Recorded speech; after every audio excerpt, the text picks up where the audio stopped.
بسم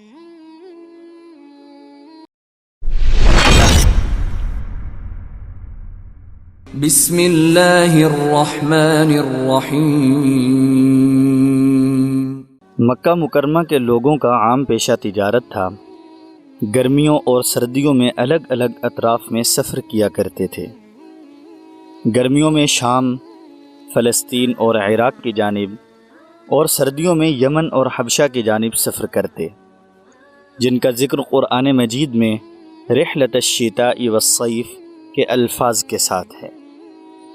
آپ صلی اللہ علیہ وسلم جب جوان ہوئے تو ابتداءً آپ نے چچا ابو طالب کے ساتھ تجارت میں ہاتھ بٹانا شروع کیا، جس کی وجہ سے آپ امانت دار اور سچے مشہور ہوئے۔ لوگ آپ کو الصادق اور الامین کے القاب سے پکارنے لگے۔ خدیجہ نامی ایک عورت اپنے اعلیٰ حسب و نسب اور شرافت و پاک دامنی کی وجہ سے لوگوں میں طاہرہ کے نام سے مشہور تھیں۔ اللہ تعالیٰ نے ان کو مال بھی بہت عطا فرمایا تھا۔ جب بھی مکہ سے کوئی قافلہ روانہ ہوتا تو اس میں آدھا مال خدیجہ کا ہوتا تھا۔ وہ کسی کو مضارب بنا کر بھیجتی اور نفع تقسیم کرتے۔ جب آپ صلی اللہ علیہ وسلم صادق اور امین مشہور ہوئے تو خدیجہ نے آپ کو پیشکش کی کہ آپ میرا مال لے کر شام جائیں، میں آپ کو دوسروں کی نسبت زیادہ نفع دوں گی۔ آپ صلی اللہ علیہ وسلم نے یہ پیشکش قبول فرمائی اور خدیجہ کے غلام میسرہ کے ساتھ شام کی طرف روانہ ہوئے۔ جب آپ بصرہ پہنچے تو وہاں کے مشہور راہب نستورہ آپ صلی اللہ علیہ وسلم سے ملے۔ انہوں نے آپ صلی اللہ علیہ وسلم کو پہچان لیا اور میسرہ غلام کے سامنے یہ ذکر کیا کہ یہ شخص نبی آخر الزماں بنے گا۔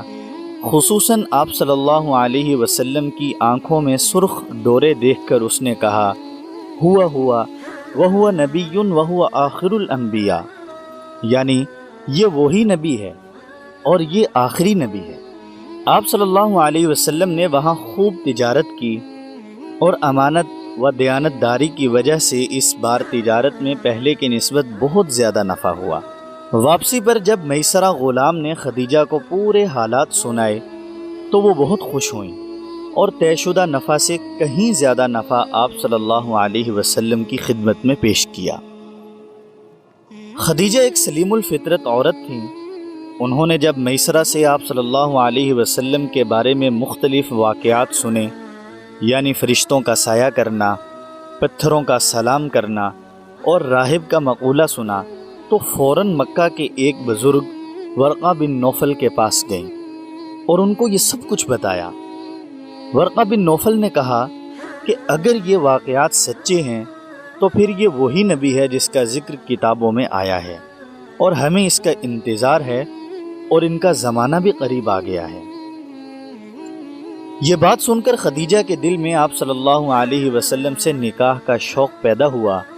اس سفر تجارت کے 2 ماہ اور 25 دن بعد خود خدیجہ نے آپ صلی اللہ علیہ وسلم کو نکاح کا پیغام بھیجا۔ آپ صلی اللہ علیہ وسلم نے اپنے چچا سے مشورہ کر کے قبول فرمایا۔ متعین تاریخ پر آپ صلی اللہ علیہ وسلم اپنے چچا ابو طالب اور حضرت حمزہ رضی اللہ عنہ کے ساتھ خدیجہ کے گھر تشریف لے گئے۔ وہاں خدیجہ کے چچا عمر بن اسد موجود تھے۔ ایک روایت کے مطابق ان کے والد خویلد موجود تھے، لیکن صحیح روایت پہلی ہے کیونکہ خویلد حلب الفجار میں فوت ہو گئے تھے۔ ابو طالب نے نکاح کا خطبہ پڑھا جس کے آخر میں یہ الفاظ تھے جن کا اردو ترجمہ ہے، اما بعد، محمد وہ جوان ہیں کہ قریش کا کوئی جوان بھی شرافت، رفعت و فضیلت اور عقل میں آپ کے ساتھ تولا جائے تو آپ ہی وزنی ہوں گے۔